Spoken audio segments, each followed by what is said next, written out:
Écoute, Seigneur, réponds-moi, car je suis pauvre et malheureux. Veille sur moi qui suis fidèle, ô mon Dieu. Sauve ton serviteur qui s'appuie sur toi. Prends pitié de moi, Seigneur, toi que j'appelle chaque jour.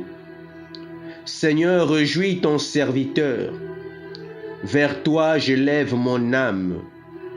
Toi qui es bon et qui pardonne, plein d'amour pour tous ceux qui t'appellent. Écoute ma prière, Seigneur. Entends ma voix qui te supplie. Je t'appelle au jour de ma détresse, et toi, Seigneur, tu me réponds. Aucun parmi les dieux n'est comme toi, et rien n'égale tes œuvres. Toutes les nations que tu as faites viendront se prosterner devant toi et rendre gloire à ton nom, Seigneur, car tu es grand et tu fais des merveilles, toi, Dieu le seul. Montre-moi ton chemin, Seigneur, que je marche suivant ta vérité. Unifie mon cœur pour qu'il craigne ton nom. Unifie mon cœur pour qu'il craigne ton nom. Je te rends grâce de tout mon cœur, Seigneur mon Dieu. Toujours je rendrai gloire à ton nom. Il est grand ton amour pour moi. Tu m'as tiré de l'abîme des morts. Mon Dieu, des orgueilleux se lèvent contre moi. Des puissants se sont ligués pour me perdre. Ils n'ont pas souci de toi. Ils n'ont pas souci de toi. Toi, Seigneur, Dieu de tendresse et de pitié, lent à la colère, plein d'amour et de vérité. Lent à la colère et plein d'amour et de vérité. Regarde vers moi, prends pitié de moi. Donne à ton serviteur la force. Donne à ton serviteur ta force. Et sauve le fils de ta servante. Accomplis un signe en ma faveur. Alors mes ennemis humiliés verront que toi, Seigneur, tu m'aides et me consoles. Nous sommes rassemblés au nom du Père et du Fils et du Saint-Esprit. Amen. Montre-moi ton chemin, Seigneur, que je marche suivant ta vérité. Unifie mon cœur pour qu'il craigne ton nom. Accomplis un signe en ma faveur. Alors mes ennemis humiliés verront que toi, Seigneur, tu m'aides et me consoles. Alors, bien-aimés dans le Seigneur, nous voulons bénir le nom du Seigneur qui nous rassemble en ce matin. Alors nos voix s'élèvent dès le matin, nos yeux précèdent la fin de la nuit. Alors nous voulons unir ce matin nos cœurs avec le cœur de Jésus. Que notre cœur s'unisse au cœur de Jésus. Que notre corps s'unisse au corps de Jésus. Que nous ne fassions qu'un avec le Christ Jésus. Alors ce matin, le Seigneur nous dit, viens, viens avec moi. Le Seigneur nous demande de venir avec lui, d'être auprès de lui, auprès de la croix, tout comme la bienheureuse Vierge Marie était là au pied de la croix avec le disciple que Jésus aime. Alors ce disciple, c'est toi mon frère, c'est toi ma sœur. Alors viens, alors il y a ce cantique que le Seigneur a mis sur mon cœur. Jésus, je viens au pied de la croix. Alors tu peux ce matin prier le Seigneur avec ce cantique. T'as qu'à aller chercher sur YouTube, tu mettras ce cantique. Jésus, je viens au pied de la croix. Alors nous allons ce matin au pied de la croix, au pied du Maître. Nous voulons t'adorer, Seigneur. Nous voulons unir nos souffrances à tes souffrances. Alors nous voulons aussi être sur cette croix. Alors comme cette vision que tu me donnais, où je suis sur la croix, et lui l'agneau immolé, et là il me regarde. Il maintient son regard sur moi. Quelles que soient les souffrances, le Christ Jésus, l'agneau immolé, silencieuse, maintient son regard doux et plein de compassion, plein de force. Il te donne la force. Lorsque lorsque tu portes ta croix, le Christ Jésus ne te quitte pas du regard. Le Christ Jésus te soutient. Alors tout comme nous dit le psalmiste, accomplis un signe en ma faveur. Alors mes ennemis humiliés verront que toi, Seigneur, tu m'aides, me consoles. Tu m'aides, me consoles. Tu nous aides, tu nous consoles. Tu nous accompagnes dans les épreuves. Tu nous soutiens, Seigneur. Tu essuies nos larmes. Tu portes nos combats. Alors même, Seigneur, lorsque les hommes ne peuvent pas comprendre certaines choses, mais toi, tu es là. Toi qui donnes les directives. Toi qui donnes la direction. Et qui nous demande d'être comme toi. Silencieux. Silencieux. Et endurer toute souffrance. Alors, Seigneur, nous voulons simplement ce matin être avec toi. Au pied de la croix. Alors j'apporte au pied de la croix avec moi ce frère, cette sœur. J'apporte au pied de la croix sa souffrance. J'apporte au pied de la croix sa difficulté. J'apporte au pied de la croix son intention. Alors Seigneur, ce matin, je t'ouvre mon cœur et je déverse, Seigneur, au pied de ta croix les intentions de toutes ces personnes qui se confient à moi. Mais que Seigneur, c'est à toi qu'ils crient. Je ne suis que cet instrument, alors que cet serviteur inutile. Alors je me donne à toi. Je ouvre mon cœur. Seigneur, accueille ces personnes qui souffrent, qui ont besoin de ton intervention. Alors nous bénissons le nom du Seigneur, qui nous permet d'être là, qui nous accorde cette grâce d'être là ce matin. Alors bien-aimés dans le Seigneur, nous prions le Père. Nous prions le Père qui nous soutient, que notre marche avec lui se fasse toujours selon la volonté de Dieu. Selon la volonté de Dieu. Que le Seigneur puisse nous donner sa force. Que nous puissions unir notre cœur au cœur de Jésus. Alors Seigneur, dans ta passion, nous trouvons notre soulagement. Nous trouvons notre consolation. Nous trouvons notre force. C'est par ta passion, Seigneur, que nous triomphons. Alors bénissons le nom du Seigneur ce matin pour ce qui nous permet d'être là. Alors Saint-Esprit de Dieu, dispose chacun d'entre nous, dispose nos cœurs, dispose nos corps et viens au secours de nos faiblesses. Viens nous apprendre à prier. Alors bien-aimés dans le Seigneur, après, à la fin, nous allons quand même prendre quelques secondes, quelques temps pour prier. Parce que le Seigneur met encore ce sujet à cœur. Le Seigneur pose encore ce problème qui est encore récurrent. Alors c'est pourquoi nous avons besoin en ce moment du discernement des esprits. Parce que mon frère, ma soeur, autour de nous, il y a des personnes qui consultent les esprits de mort, qui font toutes ces pratiques que le Seigneur juge d'abominable. Il y a encore des gens plongés dans la divination. Il y a encore des gens plongés dans les incantations qui font recours aux esprits de mort pour la richesse, pour toute autre chose. Alors mon frère, ma soeur, si tu sais que tu es encore dedans, que ce soit consciemment ou inconsciemment, rejette maintenant toutes ces pratiques qui n'honorent pas le nom du Seigneur. Alors nous allons d'abord proclamer la parole de Dieu de ce matin. Parce que c'est la parole de Dieu qui nous rassemble. C'est la parole de Dieu qui nous réunit ce matin. Nous avons besoin d'entendre le Seigneur nous parler. Car le Seigneur nous dit que l'homme ne vivra pas simplement de pain, mais de toute parole qui sort de la bouche de Dieu. Alors nous voulons recevoir cette nourriture spirituelle. Recevoir cette nourriture de ce matin. Cette parole du Seigneur qui est vie et esprit. Qu'elle apporte la vie en nous. Qu'elle apporte la vie en nous. Et qu'elle ressuscite. Et elle ramène à la vie toute partie dans notre vie qui était morte. Toute partie dans notre corps. Alors que lorsque je proclame cette parole, que tout reprenne vie en toi. Par la puissance du nom de Jésus. Ce n'est pas moi, mais c'est Jésus. C'est Jésus qui guérit.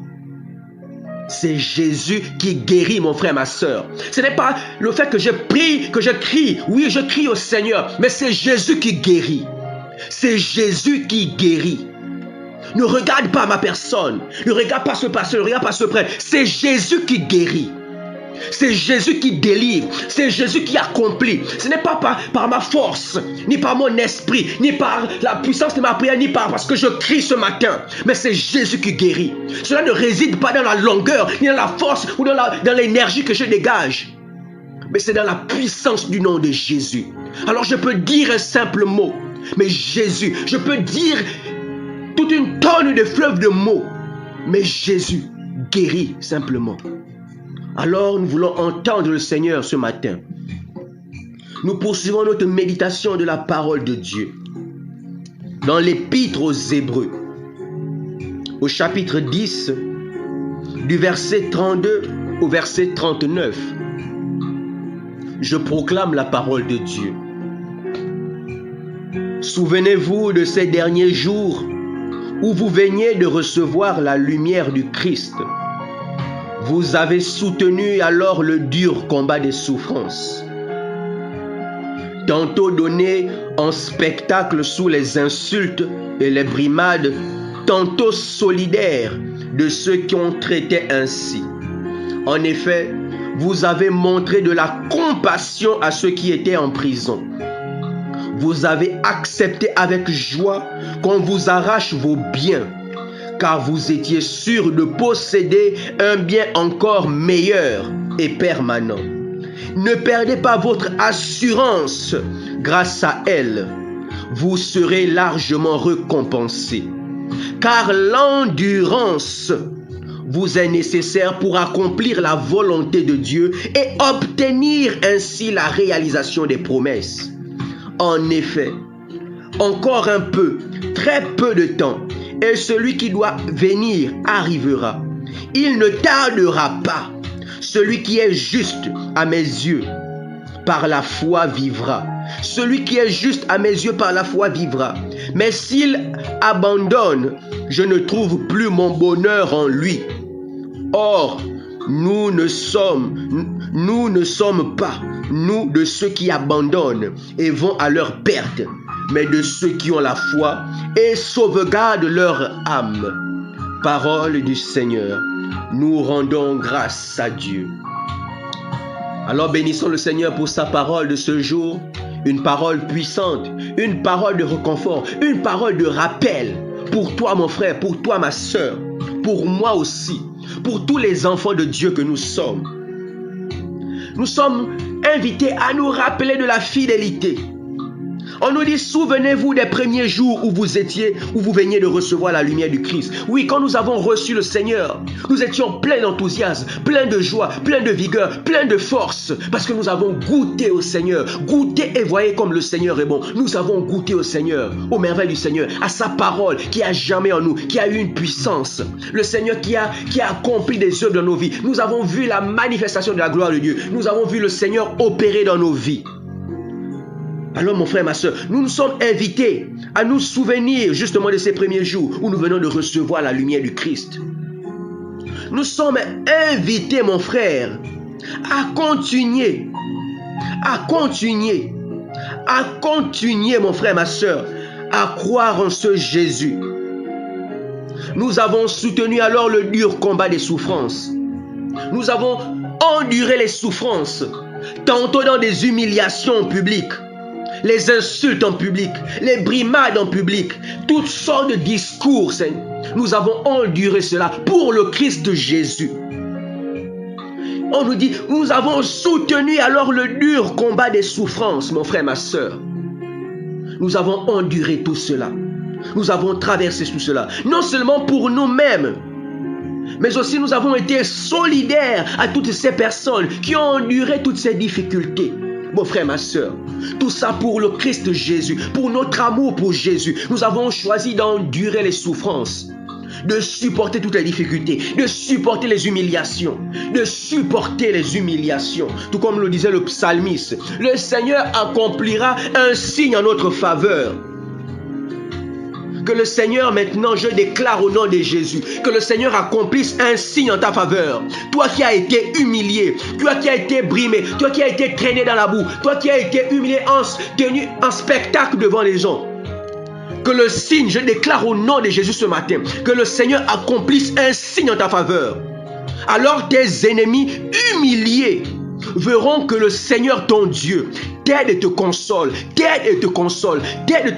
Tu n'es pas seul, mon frère, ma soeur. Tu n'es pas seul. Le Seigneur t'aide et te console, tout comme le dit le psalmiste.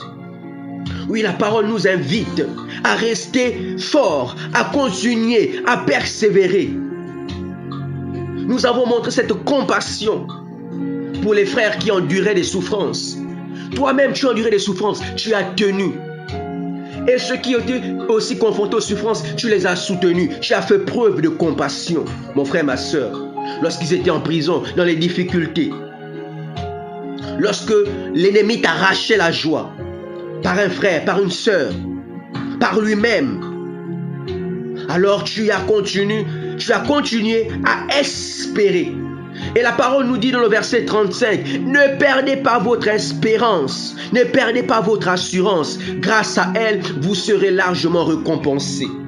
Oui, mon frère, ma soeur, gardons notre espérance dans le Seigneur. C'est par là que nous serons récompensés, quelles que soient les difficultés que nous traversons, les incompréhensions que nous traversons, les calomnies que nous traversons, les humiliations que nous traversons, les rejets que nous traversons, les solitudes que nous traversons. Gardons notre assurance. Parce que le Seigneur, lorsqu'il te fait traverser par cela, par ces humiliations, pour que tu connaisses aussi l'humilité. Oui, mon frère, ma soeur, le Seigneur t'a mis à part, t'a retiré. Les gens ne peuvent pas comprendre. Les gens ne peuvent pas comprendre. Alors tu n'as pas à donner des explications parce que le Seigneur qui t'a mis en retrait, il te forme, il te quippe. Parce que lorsqu'il va te relever, mon frère, ma soeur, les souffrances actuelles ne sont rien comparables à la gloire qui va être manifestée dans ta vie.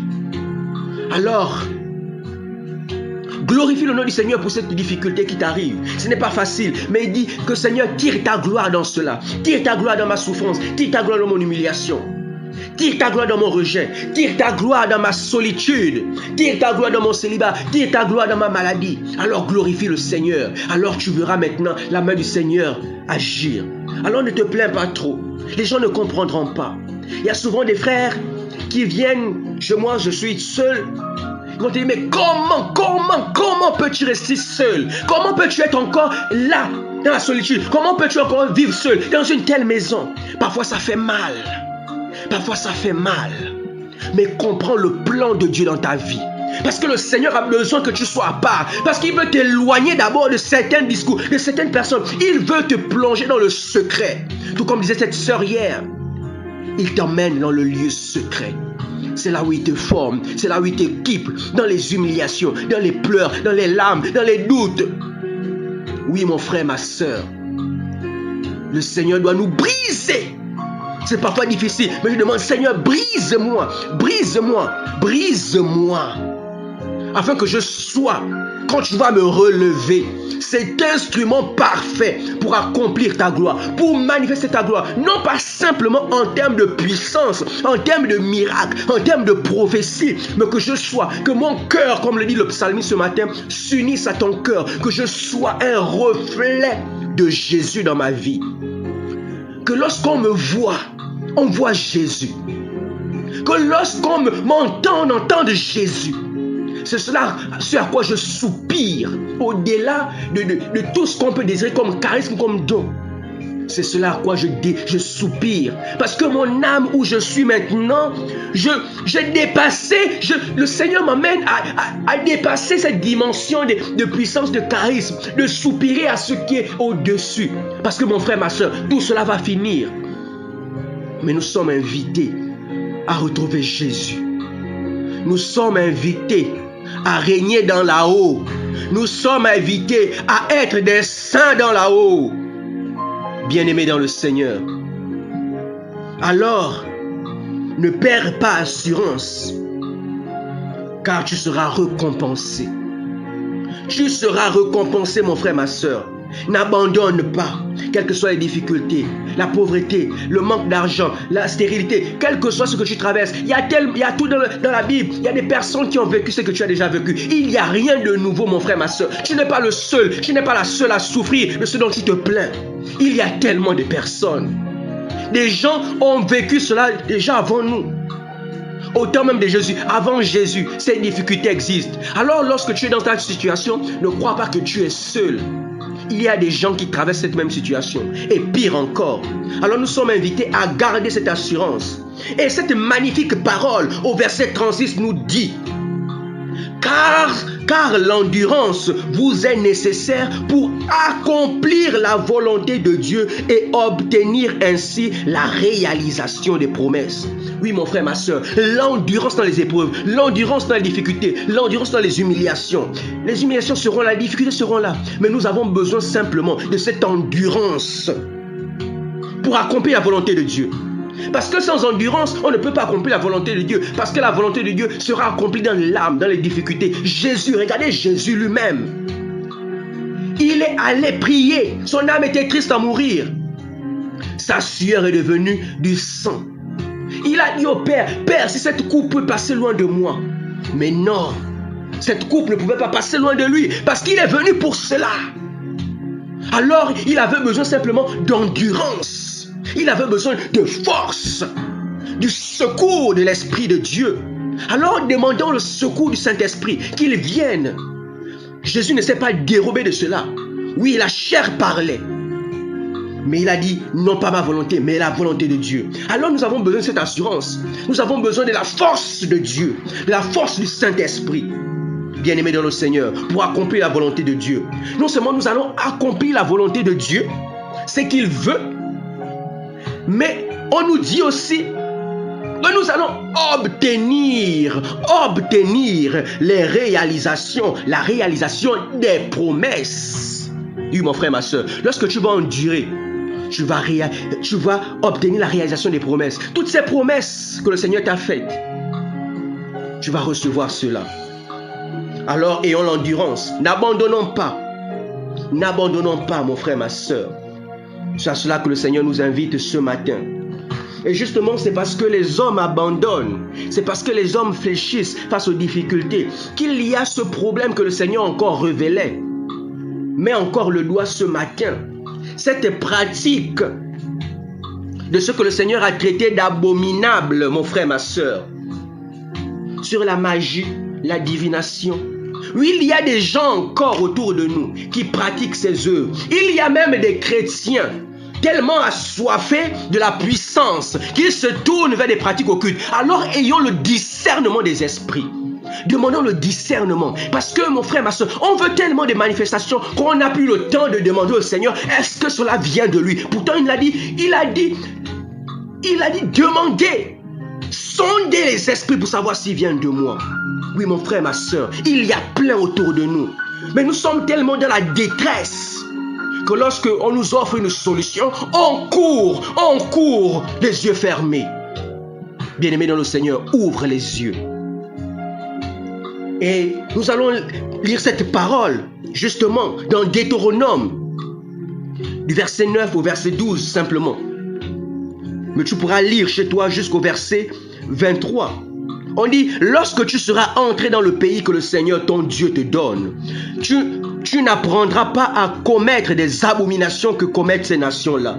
On ne trouve chez toi personne qui fasse passer son fils ou sa fille par le feu, personne qui scrute les présages ou pratique l'astrologie, l'incantation, l'enchantement, personne qui use la magie, interroge les spectres et les esprits occultes ou consulte les morts.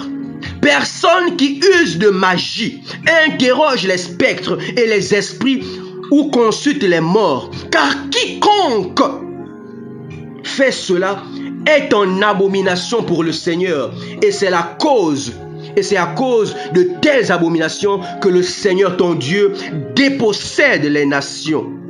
Le Seigneur traite tout cela d'abomination. Et il nous le dit encore dans Lévitique, au chapitre 19, au verset 26. Vous ne mangerez rien avec le sang. Vous ne pratiquerez ni incantation, ni astrologie.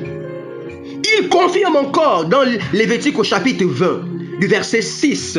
Si un individu se tourne vers les négromanciens et vers les voyants, pour se prostituer à leur suite, je tournerai mon visage contre lui et je le retrancherai du milieu de son peuple. Sanctifiez-vous et vous soyez saints, car je suis le Seigneur votre Dieu. Vous observerez mes décrets et vous les mettrez en pratique. je suis le Seigneur qui sanctifie. Alors bien-aimés dans le Seigneur, nous avons besoin d'endurance, nous avons besoin de force, justement pour nous éloigner de toutes ces pratiques. C'est parce que quand nous sommes dans la détresse, nous n'avons plus d'endurance, nous n'avons plus de force, que nous nous laissons convaincre, que nous nous laissons entraîner, parce que l'enfant est malade, parce que j'ai telle situation. Alors on nous promet une solution, alors on veut courir. Alors bien-aimés dans le Seigneur, quand j'étais encore jeune, ma famille passait par des morts à répétition. Et on avait ce voisin qui me disait, mais tu es un homme, j'étais encore quand même jeune, il me disait, tu es un homme, tu ne peux pas permettre que telles choses, des personnes meurent comme ça. J'étais touché parce que ça me faisait mal de perdre tout le temps des parents. Après quelques mois, je perds des parents. Alors il me disait, non, tu peux pas, il y a un homme, un pygmée qui sort, qui arrive, qui sera là d'ici là, va le consulter, je veux même t'accompagner. Bien-aimé dans le Seigneur, tellement j'étais affligé, tellement en tant qu'homme, pourtant j'étais jeune, alors ça me dérangeait cette situation, alors j'avais besoin, parce qu'on nous disait à cette époque aussi que c'est telle personne qui est responsable. Mais le Seigneur nous dit, ce n'est pas contre la chair que nous avons à combattre. Alors j'étais tenté, et heureusement pour moi, l'Esprit m'a mis à cœur d'aller en parler aux parents, et ils m'ont déconseillé, et cela a vraiment sonné fort. Je compris que c'est le Seigneur qui me détournait, j'étais jeune. J'aurais pu me laisser entraîner dans ces pratiques. Parce que l'ennemi a su trouver une occasion là où j'étais faible. Alors mon frère, ma soeur, demande la force au Seigneur. Quel que soit ce que tu traverses, ne te laisse pas entraîner. Parce que c'est même lorsque le Seigneur veut te bénir, le malin peut créer une situation pour te donner quelque chose. Et comme le Seigneur montre encore, il y a des gens seulement pour l'argent. Ils sont prêts à aller consulter les esprits de mort. Mon frère, ma soeur, quel que soit ce que tu traverses, l'or et l'argent appartiennent à Dieu. Si tu as besoin d'argent, prie le Seigneur ton Dieu. Prie le Seigneur. Il relâche à cette heure même. Je déclare au nom de Jésus la prospérité financière dans ta vie. Je déclare au nom de Jésus la prospérité matérielle dans ta vie. Je relâche au nom de Jésus la prospérité spirituelle, émotionnelle, sentimentale. Que le Seigneur ouvre son ciel. Je ferme au nom de Jésus toute porte de malédiction, toute porte à l'ennemi. Alors mon frère, ma soeur, ferme les portes spirituelles à l'ennemi. Ouvre les portes de bénédiction dans ta vie. Déclare. C'est pourquoi hier on nous disait, lève-toi, dévance la fin de la nuit, dévance l'aurore. Alors lève-toi et crie vers le Seigneur. Lève-toi avant que le jour ne se lève et proclame, déclare sur ta vie. Nous bénissons le nom du Seigneur. Alors merci au Seigneur qui nous éclaire. Nous scellons ces bénédictions, ce temps de prière dans le sang de Jésus. Dans le sang de Jésus. Que le sang de Jésus nous couvre. Et tout comme le dit le psalmiste, avec le psalmiste, nous continuons de dire ce matin, accomplis un signe en ma faveur, alors mes ennemis humiliés verront que toi, Seigneur, tu m'aides et me consoles. Alors déclare-le chez toi. C'est dans le psaume 4,25 ou 4,26 selon la Bible que tu as. Accomplis un signe en ma faveur, alors mes ennemis humiliés verront que toi, Seigneur, tu m'aides et me consoles. Tu m'aides et me consoles. Mes ennemis verront que toi, Seigneur, tu m'aides et me consoles. Que le Seigneur t'aide et te console, te soutient dans les difficultés. Lui qui est notre Père, qui vit et règne maintenant et pour les siècles et des siècles. Amen. Nous étions rassemblés au nom du Père et du Fils et du Saint-Esprit. Amen.